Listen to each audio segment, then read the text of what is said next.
really my pleasure and honor to introduce Walter Zerron. He's the Director of Communications for Nevada PERS. This is one of my favorite topics. And thanks to being to presentations with him several years ago, I went to PERS and found out so much information I didn't know about myself personally. And that's the key. You need to find out what your situation is for you personally, and he'll go into great detail about that. He's the best when it comes to this, so you've got a great session here.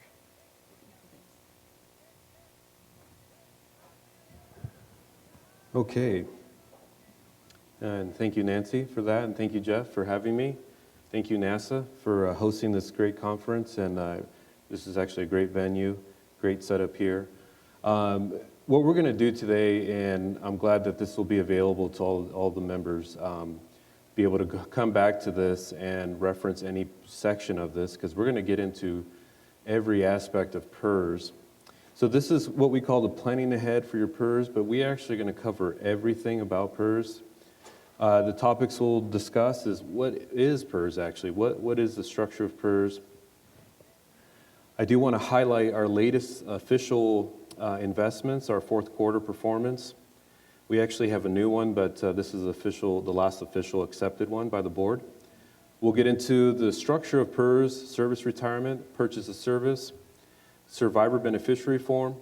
We'll get into the disability retirement and our PERS website.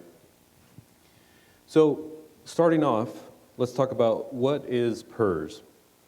Now, by definition in IRS code, PERS is a 401A defined benefit plan. So what that means is it's all in the name, defined benefit. Defined benefit means there's a formula set in place, predetermined formula that determines the benefit. The contrast would be a defined contribution, and obviously in the name, contribution would determine the value. So again, what I want everybody to come away with is knowing what type of plan they have. It's important, especially during legislative sessions.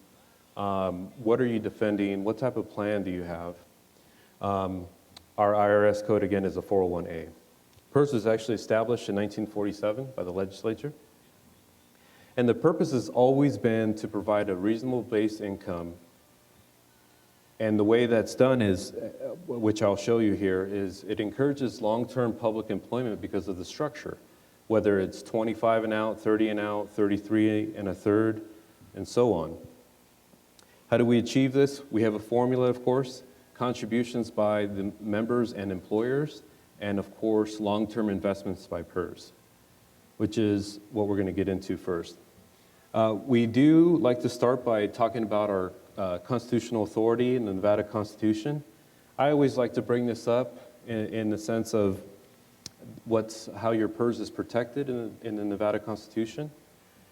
Specifically, 1996 amendments to assure you that no money can be borrowed against PERS. No, the state can't borrow from PERS. Any money paid for the purpose of funding and administrating PERS must not be loaned to a state or invested to purchase any obligations of the state.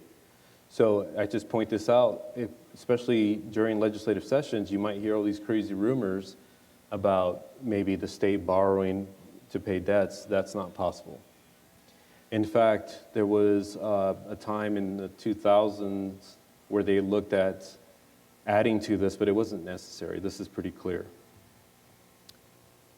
Now, starting with the fourth quarter performance, now when I say this was actually effective the period ending fiscal year. This is the official one that goes in the books, ending June 30th, 2021. At that point, our market value in assets is $58 billion. Now, a couple things I want to highlight here is we have a net return of this year being 27.3% return, which is very good, obviously. Our assumed rate of return is 7.25, so it's even higher, obviously. Now, are we going to achieve that every year? No. I probably won't see that again. But the main focus is actually what I can hopefully point you to is the 9.6 since inception. So since 1983, we've averaged a 9.6% return. Because I will show you here, years like 2009, if you remember, that was not a good year. We're going to have years like that. But on average, we still are at 9.6% since inception. So that's the number I focus on. Yes, last year, fiscal year, was great, but that's not going to happen every year. Also in this slide, we can see PERS growth in net assets in billions. And I want to just point out a couple things to you. So it took 20 years to get the first 16 billion, and that was around 2001. Another 16 years to get, another 10 years from 2006 to 2014 to get the next 16 billion. And in another 5-year span, we reached another 16 billion. And then very interesting here, it only took us 1.3 years to get another 16 billion.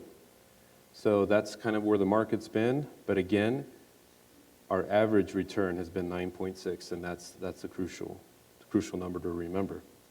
So actually, our first quarter performance is now done. It will be accepted by the board next week, so I can't officially show you that, but it's good news. We're up even more.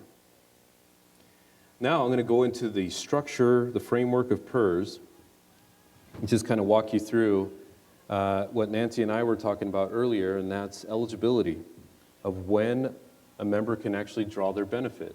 This is the combination of years of service and age required to receive an unreduced benefit. So we're going to talk about regular members here. So we actually now have 3 different tiers in PERS, and so we have to be careful about hire dates here and rights of membership. So the first group here, this group would be my group. This is anybody enrolled in PERS prior to January 1st, 2010. And as you can see here, vesting means 5 years of service in the system and eligible for a benefit. You can see across the board, vesting is the same for all at 5 years at 65, meaning that if you have 5 years of service, you can retire at age 65. Now in my tier, if you have 10 years of service, you can retire at age 60. Combination of 10 years and being 60 years old. And of course, the 30 and out, meaning if you have 30 years of service, no matter what your age is, you can retire, fully eligible to retire at that point. Now the next group was a legislative change. Effective January 1st, 2010 through June 30th, because we have a new tier after that, June 30th, 2015, this group had one change, and that was 10 years at age 62. That's the only change in this group. You still have the 30 and out, 5 at 65. The newest tier, people enrolled for the first time, and I say first time because there are people that may have had refunds in the past. If they repay that, they can restore rights of membership, which I'll get into. But this is people enrolled for the first time on or after July 1st, 2015.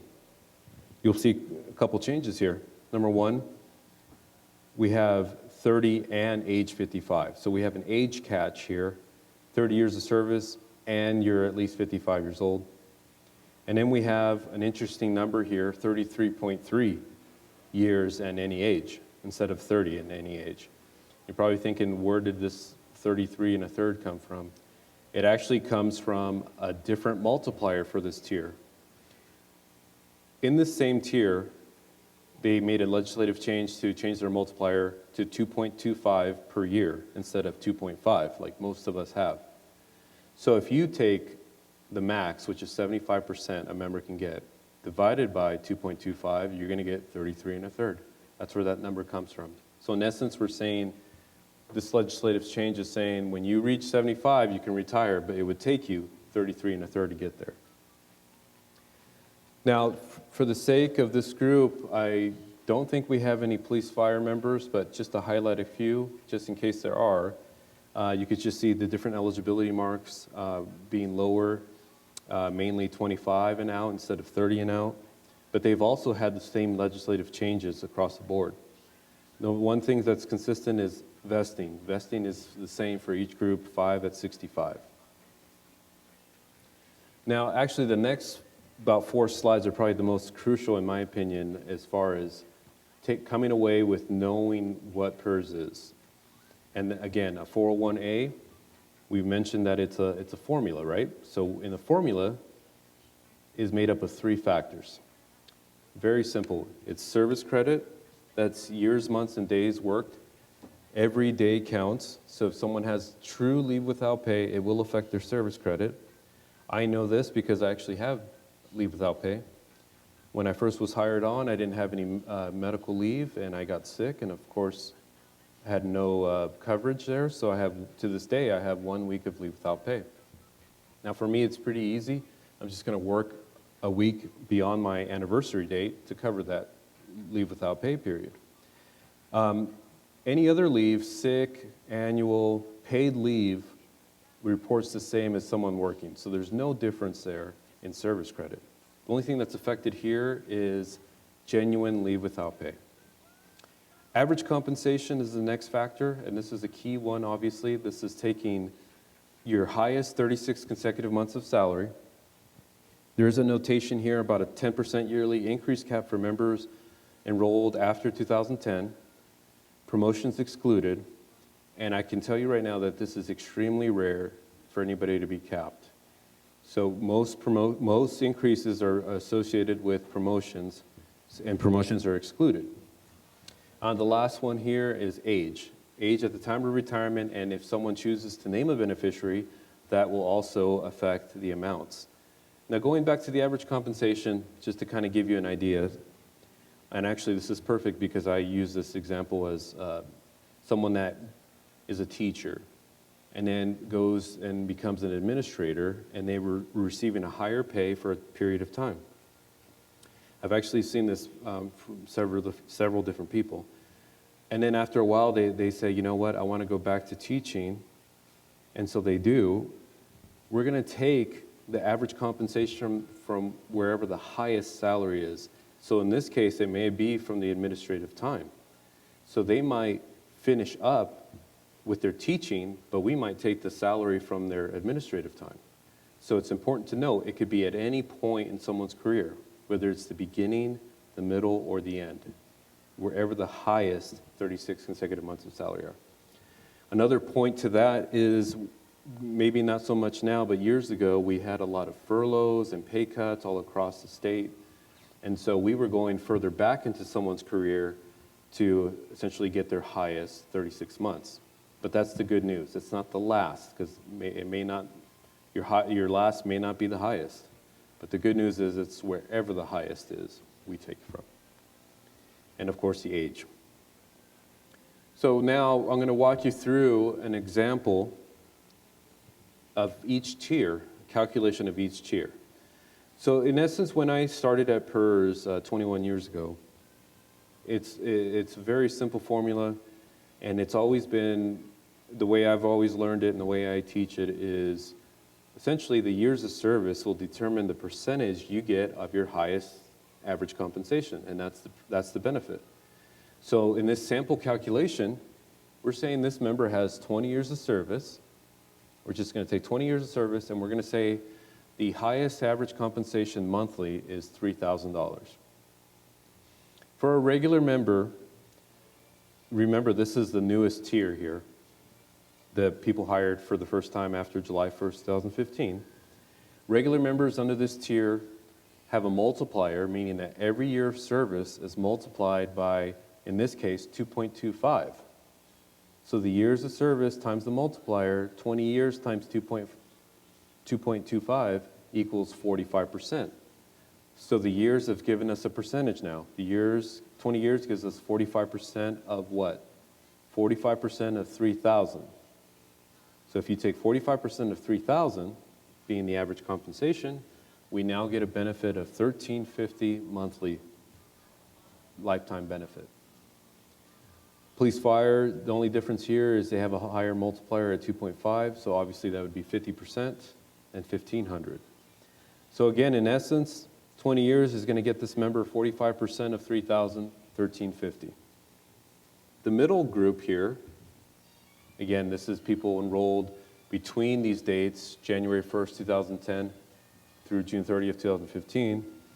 We're going to stick with the same 20 years. We have 20 years, but this time the multiplier is 2.5 for this tier. So this is why it's crucial to make note of the enrollment date. 20 years times 2.5, that's 50%. 50% of 3,000 is 1,500, and that's the same for each group, whether it's police, fire, or regular members. So we've established that 1,500 would be the benefit for this member here. And then lastly, this would be my group. This would be taking someone with 20 years, again, same formula. But we're saying in this group, you could have two different multipliers. Up until July 1st, 2001, the multiplier was 2.5. After that date, so if you're in this tier, you actually had a benefit enhancement. 2.67 was the multiplier. So in this group, you could, and me using myself as an example, I'm currently earning 2.67% per year. So again, this is people hired before January 1st, 2010. So you're going to have these mixed numbers here. So in this one, we're going to split it down the line, 10 years at 2.5, 10 years at 2.67, and we have a total of 51.7% of 3,000, which amounts to 1,551 in this case. So what you want to come away with is, obviously, nobody has the same career as your coworkers. Everybody has different hire dates and so on. But based on your tier, you're going to have a multiplier.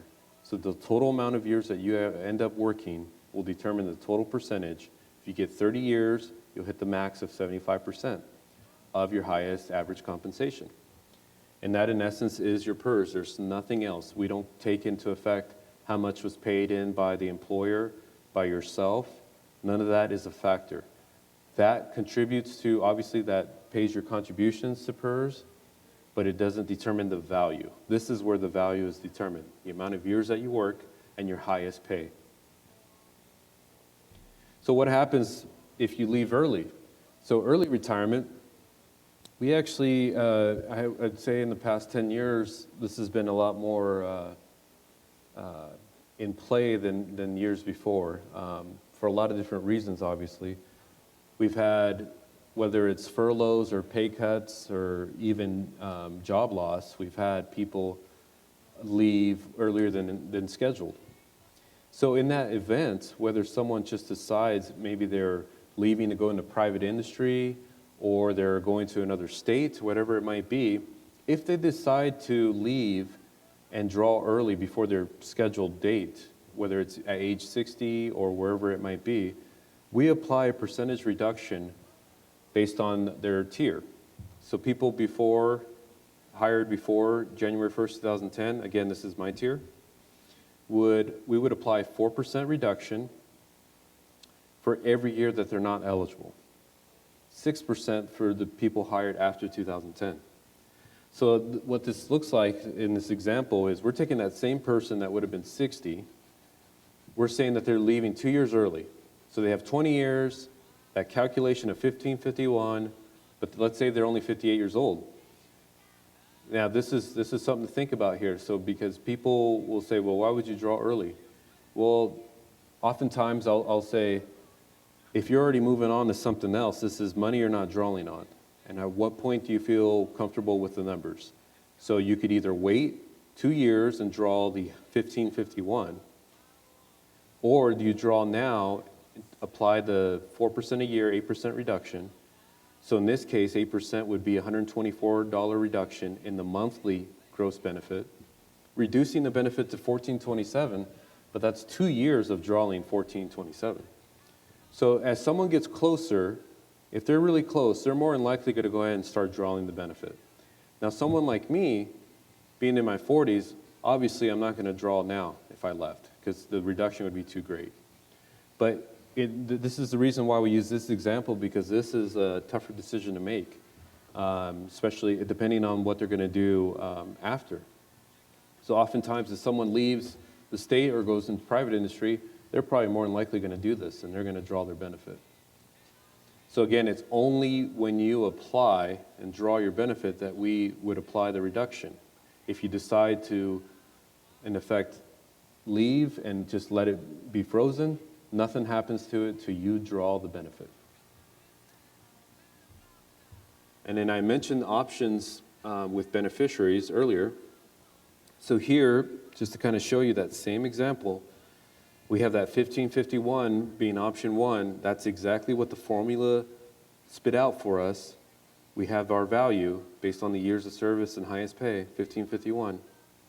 Option 1 will give you the max, the highest available benefit, but there's no beneficiary under option 1.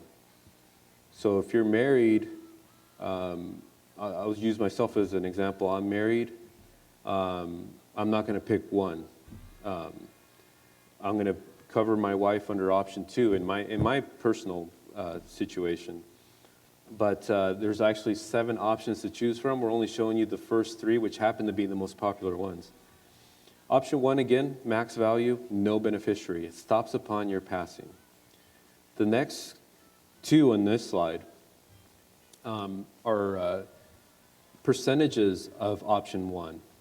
So on an actuarial table, note that it says here, this example is based on a 60-year-old retiree and a 52-year-old beneficiary. Nobody in here, or anybody watching this, is going to have the same age combination if they choose to name a beneficiary. So you can't go off of a friend that had a certain percentage and so on. Everybody has a unique number on the table based on the combination of age. So keep that in mind when we're looking at this here, but this does represent a good average number. So option 2 is where you want to provide a benefit for your spouse or beneficiary. And then actually this one is the one that would reduce you the most. If you were to work this out, when we look up 60 and 52 on an actuarial table, when we come to meet on the table, this amounts to be around 83% of option 1. So if you take 83 approximately percent of option 1, you get 1314. So if you take 83% of 1551, you're going to get about 1314. On average, option 2 is hovering around 80%. So again, in this sense, you're providing a lifetime benefit for your beneficiary upon your passing. So in this case, using myself as an example, let's say this is me, I pick option 2, and I draw the benefit for 20 years, and I pass. Not only will my wife continue with my benefit, but it's also whatever it is at the time of passing, because as we go along, we have post-retirement increases. They're kind of like cost of living, but it's our own schedule. So if my benefit amount at that point, let's say it's $2,500 from 1314, which is very possible, my wife would get whatever it is at that time and then continue the benefit for the rest of her lifetime. Option 3 is kind of I always explain it as kind of a compromise on both sides. You want to provide a benefit, but you don't want to be reduced as much as option 2. So if you were to work that out, that's about 91% of option 1. So that starts you out higher than option 2 on your side, but lower than 1. Beneficiary gets 50% now, whatever 50% is at the time of passing.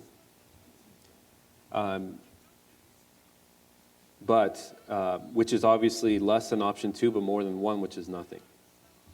So again, I always describe option 3 as kind of a compromise. You don't want to be reduced as much, but you still want to provide a benefit.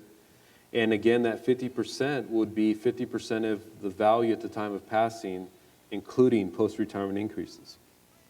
So again, these are only the first 3. There's actually 7, but I don't know what the percentage is, but it's got to be very high that most people pick one of these 3. Now, purchase of service, another popular topic, something that I've done myself. Our purchase of service program is available for members that have 5 years of actual service. And what we're doing here is you're buying time, service credit that you haven't physically worked.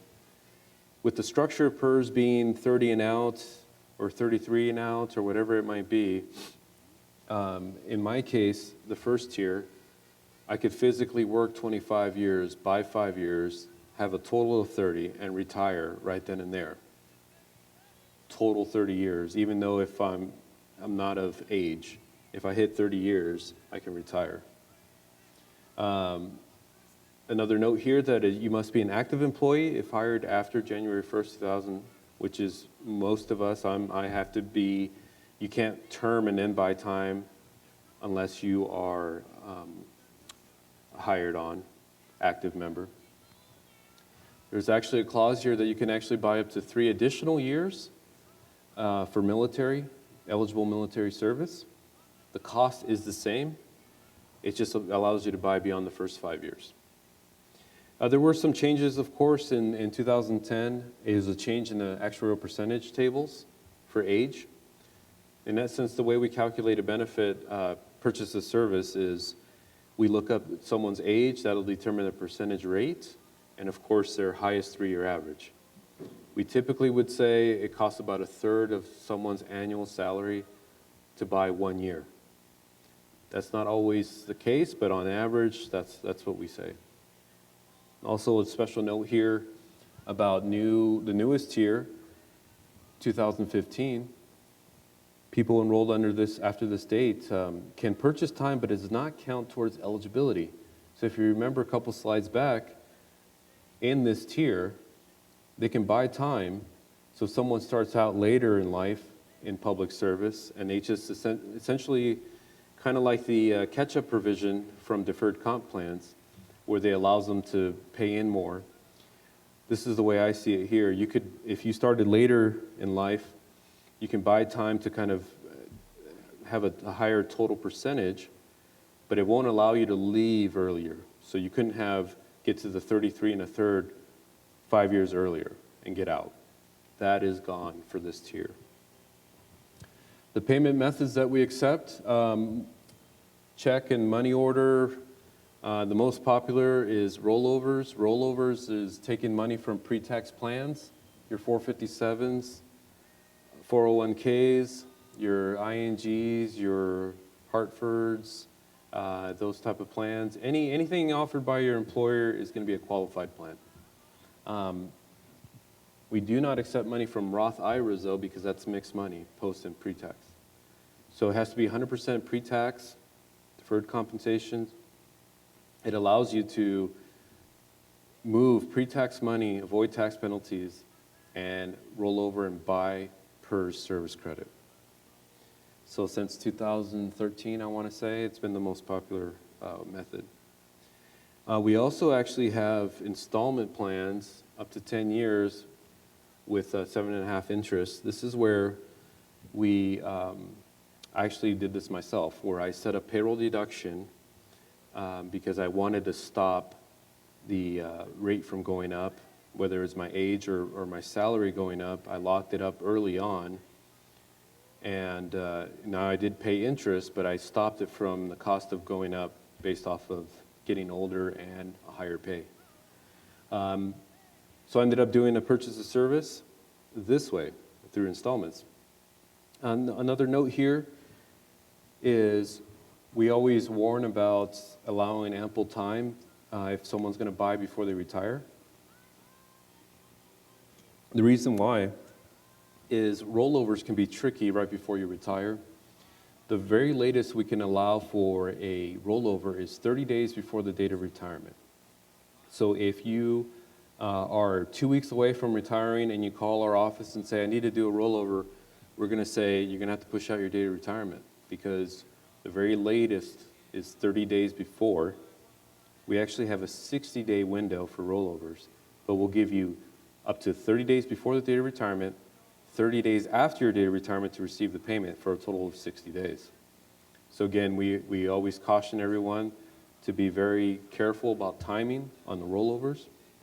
Now, if someone called and said, I'm going to do a lump sum check, personal check for a purchase, obviously we could do that with 2 weeks to go, because you would be in charge of the money. The turnaround time for rollovers takes longer. So again, purchase of service is available to everyone. And also we do actually have, this is kind of taken from our website, but I actually highly recommend, especially those that are going to watch this, is to go on our website, nvpers.org, which I'll show later on as well. But if you create your account, or if you already have an account, you log in, there's actually a purchase estimator online that is already going to have all your information, and all you have to do is plug in the amount of time you'd like to get a calculation on, an estimate on. So for example, if you're logged into the secure portion, you're not going to see a generic calculator. It's going to be your numbers. And you could plug in what's 1 year cost, and it will give you the exact cost. So another thing that you can use online. Again, going back to the approximate cost being a third of the annual salary to purchase 1 year. On average, yes, that's true, but everybody has a different tier, and also everybody has different average compensation. So highly encourage everyone to go online and get their actual number. Of course, you can always call our office, and our counselors can give you an estimate over the phone as well. Okay, now, another important part here for active members, this is actually very crucial, is survivor benefits. Hopefully this form looks very familiar. Hopefully this form is on file. This is another thing that you can check online. But what we're going to do is just spend a little bit of time on this because, again, this is the most important form while you're working. This, in essence, would be what happens if you were to die before you retire. After you retire, that'll be based on, what happens will be based on what option you pick. But before you retire, you don't pick an option until you retire. So up until that day, this is the form that's going to tell us what's going to happen with your benefit. So just to backtrack a little bit here, the structure of the payment here, again, this is dying while you're active or inactive, but not retired. Members are eligible once they have 2 years of service. Spouse or registered domestic partner would get a benefit of $450 lifetime benefit. And each dependent child would get $400 until they're 18 or 23 if they stay in school. Once someone hits 10 years of service, we have a calculation under option 3. And if you remember, that was the one that pays 50%. It's something that we'd have to calculate. The 400 dependent child is the same here. And in someone like me that has more than 15 years, it's an option 2 benefit, which if you remember, it's the highest the beneficiary can receive. So in this case, you couldn't do any better if you were to die before you retire with 15 plus years. Again, that dependent child benefit is the same across all the 3 scenarios. So the form itself, yes?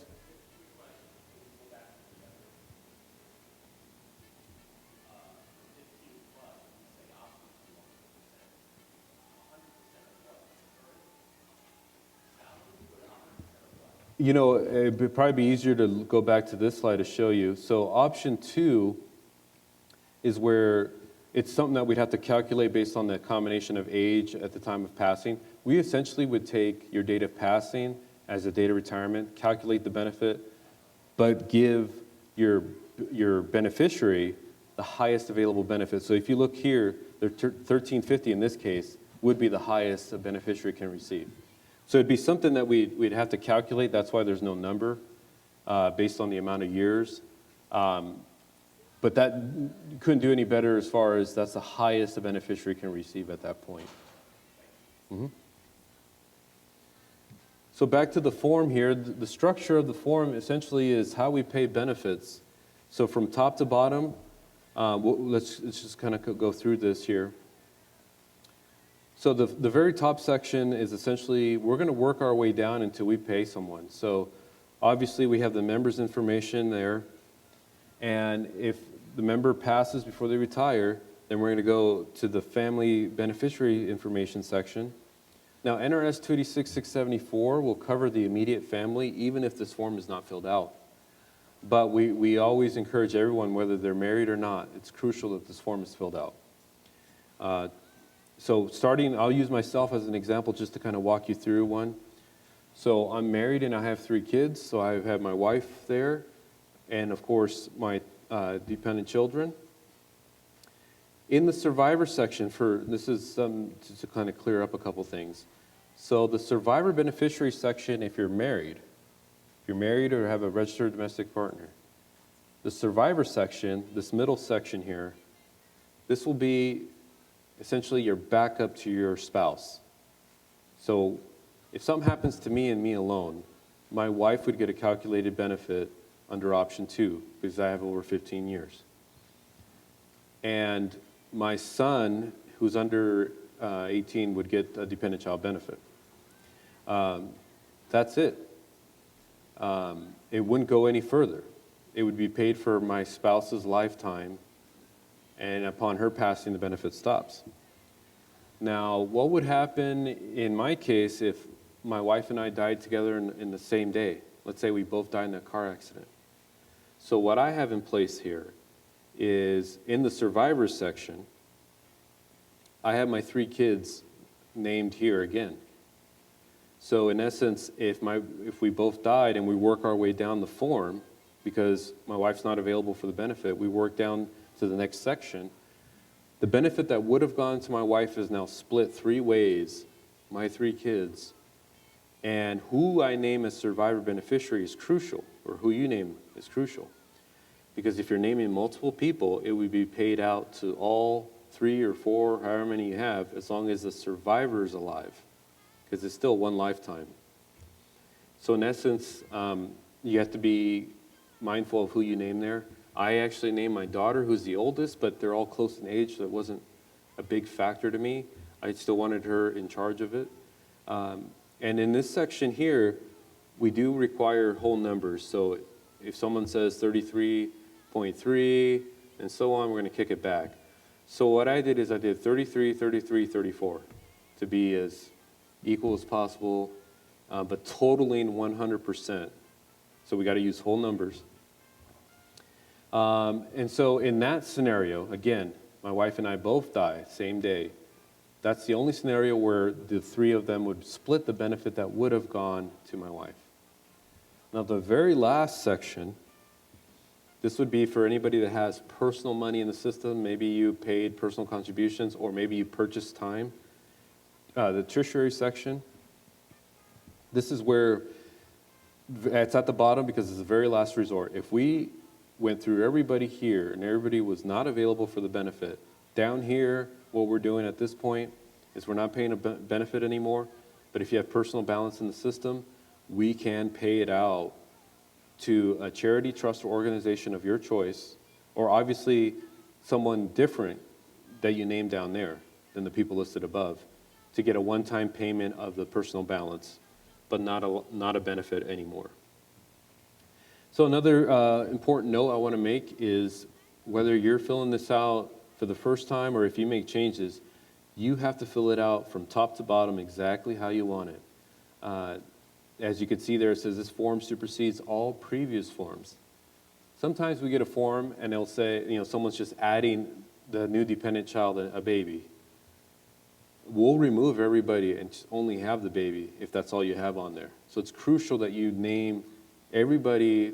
If you're going to make a change, if you're happy with, if you go online or you call and you run through what you have as beneficiaries and you're happy with the setup, you don't have to make a change. It won't change, and you don't have to change it annually or anything or re-up it. Only if you want to make a change do you fill out the form from top to bottom. Obviously, this form is available online, nvpers.org. Most employers will have this on hand as well, but you can always get the form off our website. Any other questions on that? Okay. Now, disability retirement. Disability retirement is eligible, or everybody's eligible for it, with a minimum of 5 years of service. Now, you'll notice that there's actually a blank space there after service. It used to say service credit, but we went back and looked at the statute, and it doesn't necessarily say service credit, so someone with 5 years of part-time could actually apply for disability retirement. And what we're looking for is someone that's totally unable to perform their current job or comparable due to a permanent mental or physical condition. So in essence, they cannot perform their job. Very important part here, which I've seen many times, is actually the application must be submitted before termination of employment. So just to kind of give you an example, if someone is let go Friday and they come see us on Monday, they're going to have to either get put on the books for leave without pay. If not, we're not going to be able to assist them in disability. They have to be on the books to apply for disability. Now, it could be that they're on leave without pay, but as long as they're on the books, they could apply for disability. So again, if someone is let go this week, terminated, and they come see us next week, they cannot apply for disability retirement. So always, if you hear a coworker in this situation, make sure that they just call PERS right away and get all their questions answered. And mainly, if they're going to pursue it, they got to pursue it while they're still on the books. Again, someone can be on leave without pay and still apply for disability. And you're probably wondering, what's the difference between the two, disability and service? It's actually calculated exactly the same. The only difference is, you remember that percentage reduction for drawing early? That is waived under a disability retirement if someone is approved by our board. So that person with 20 years at age 58 that had the reduction, if that was a disability, that 8% reduction would be waived. Or if you're in your 40s and got sick and got approved for disability, that percentage reduction right there would be pretty great, but under disability, reductions are waived. Of course, I mentioned board approval, but that also is required for reemployment after someone retires. So if you're approved for disability and you want to work after you retire, you would have to get board approval because it is a permanent disability.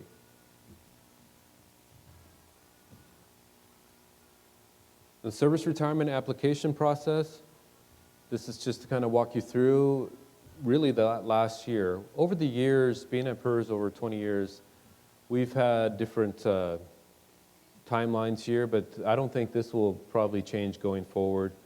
What we've done is, especially because we can have people do calculations online on our estimator, but once you're within a year, you can officially request an application packet that consists of a written estimate, the application for retirement, and a pre-retirement guide. And then once you're within 6 months of date of retirement, you can actually file your application. Once you're within 6 months of date of retirement. And you're probably wondering why we put in here, you must apply for retirement. Well, we put that in there because oftentimes, depending on the employers, there's so much paperwork, someone might assume that they've already filed for retirement because of different separation paperwork. When in fact, they call us the month of what would be their first check, asking, where's my check? And we say, we've never got an application. So we do have our own application for retirement. It's about 5 pages. There's a notarized portion that kind of gives you a hint of our form.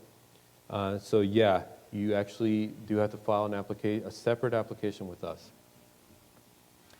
I had mentioned before, the retirement option selection beneficiary designation is a notarized portion of our application.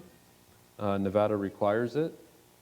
And in normal pre-COVID, especially pre-COVID, our counselors, all of our counselors are notaries, but we obviously would come out and we can notarize. And right now we're very limited on that. But there is a portion that needs to be notarized. And then we will need a little bit of documentation. We have a name continuity that we'll have to round up from you. Typically, this is taken care of with a simple driver's license and a 10-year document on file. If we have to go beyond that, we typically would ask for maybe a passport or some other DMV record, or we would tell you exactly what you need. That way, you're not requesting different forms and paying for forms that you don't need. Mention the website, nvpers.org. We actually did a refresh here, actually a brand new altogether website. I want to say 2 years ago. So if you remember the old one, it was very text heavy. It had a lot of text everywhere, and we've kind of streamlined it now so you can just click on if you're an active member or benefit recipient and so on, and then just go into each section instead of trying to weed through a bunch of text. I also mentioned we have our purchase estimator. We have our benefit estimator, and a lot of benefit to having an online account. So make sure, if you haven't done so already, to create an account. It's actually very easy to do so. And you could see, those that watch this later, you could see that number there. If anybody has any trouble creating or logging back in, they can call that number, and our technicians can help them get in their account. Some of the publications that we have, I think actually we're over 14 now, but 14 different publications. Obviously, we have different tiers now, different funds. We have police fire, we have JRS, judges, regular members, we have disability, and so on. We have a quadro one, a divorce one. And so 14 different publications. You can all see a soft copy on the website under publications. It's actually called benefit brochures on the website, towards the bottom. That actually comes to the end of my presentation. I actually will be here hanging out for a bit to answer any questions that you might have. But I want to take this time to, and those that will be watching this later, thank you for your service to our great state, and thank you, NASA, for having me, and thank you for your time. Thank you.